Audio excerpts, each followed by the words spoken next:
So, here's the question. Do you have sex on the first date? Now, this is one of those questions that comes up all of the time. People think about it a lot more than they admit. And most people aren't asking simply because they're bored. They're asking about it because they're unsure. They want chemistry. They want the spark. But they don't want to ruin something that actually might go somewhere. And they definitely don't want to feel used, judged, or embarrassed about it later. So today, let's talk about this properly. No rules, no shaming, no you shouldn't or you should. Because whether sex on the first date is a good idea or not really boils down to what do you want? Where's your head at? And whether you're being honest with yourself about the risks. Now, before we go any further, let me tell you a little bit about myself. My name is Chris Hodgson. I'm a former adult performer and professional companion. Over the last 10 years, my life was pretty much surrounded by sex, intimacy, attraction, and relationships. Not from books, not from degrees. This was just real life. Real people, real dates, real conversations that people don't usually have out loud. I've seen sex bring people much closer together. But I've also seen it make things messy when expectations, emotions, and timing weren't aligned. I've seen attraction turn into attachment. I've seen great chemistry turn into confusion. I've also seen how slowing things down a bit, building trust, and knowing what you actually want can completely change how things play out. Now, this is why I'm talking about this. Because this question isn't really always about sex. It's about clarity, desire, judgment, and what you actually want this situation to turn into. Now, is this a real question people actually ask? The short answer is yes, absolutely, all the time. People Google this topic constantly, both men and women. Stuff like, is sex on the first date a bad idea? Will he still respect me if we sleep together? Does waiting actually help?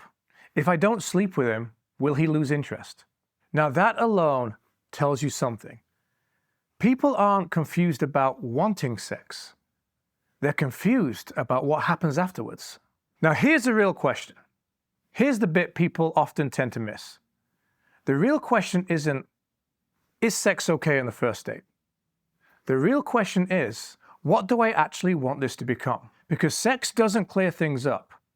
It doesn't suddenly make someone want more. It usually just makes whatever's already there stronger, good or bad. Okay, let's talk about the good side of sex on the first date.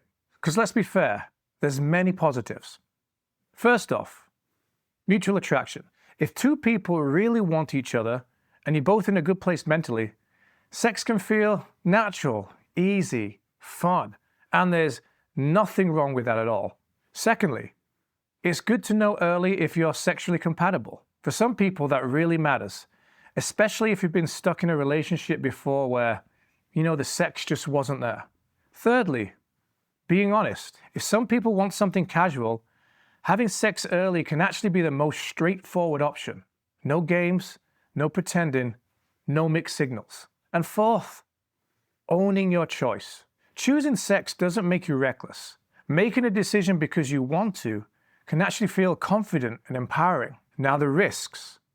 This is where people can get hurt. So let's talk about where things usually go wrong. Firstly, different expectations. Two people can enjoy the same sex, but for completely different reasons. One sees it as just fun, and the other quietly starts hoping it means something more. Now, if that's not talked about, someone usually ends up getting hurt.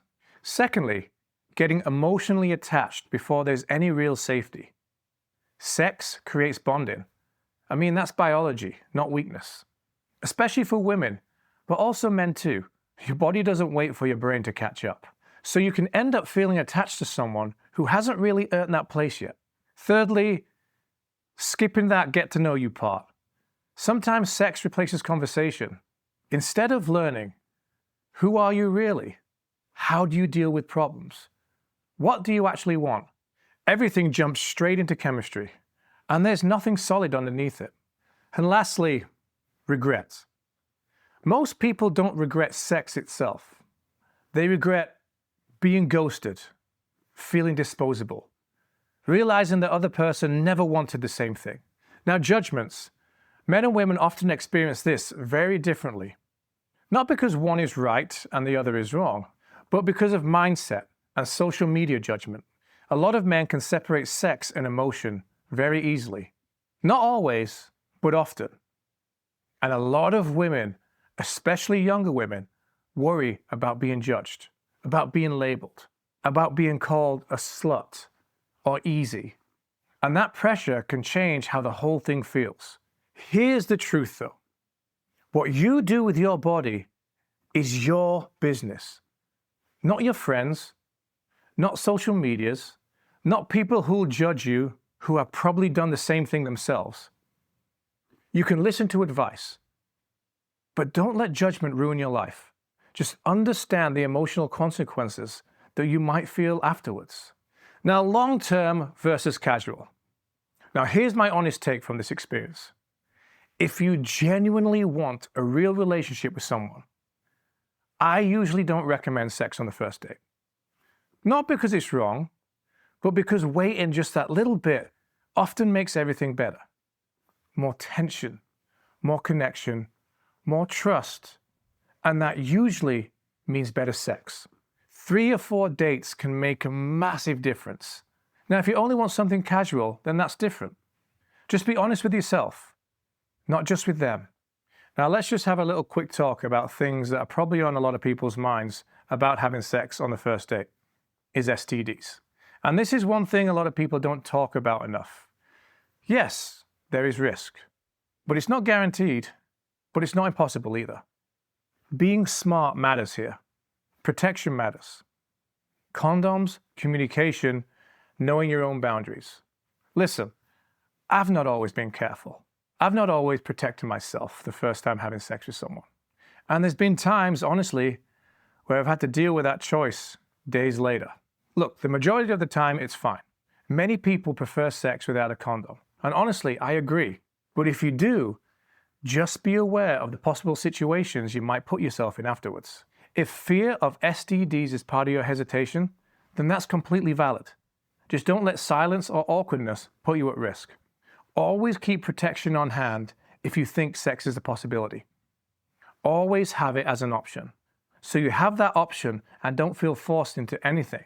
So you can make your own choice. Look at your own history if you're thinking about sex on the first date. Ask yourself honestly, have I done this before? How did that usually end? Did it bring clarity? Or was it just more confusion? Did I build something? Or rush things too fast? You see, your pattern matters. Your body remembers outcomes even when your head wants excitement. So how do you decide? There's a simple way to think about it. Ask yourself, what do I actually want from this person? Are we on the same page? Or am I hoping that sex will change something? Am I choosing this because I want to?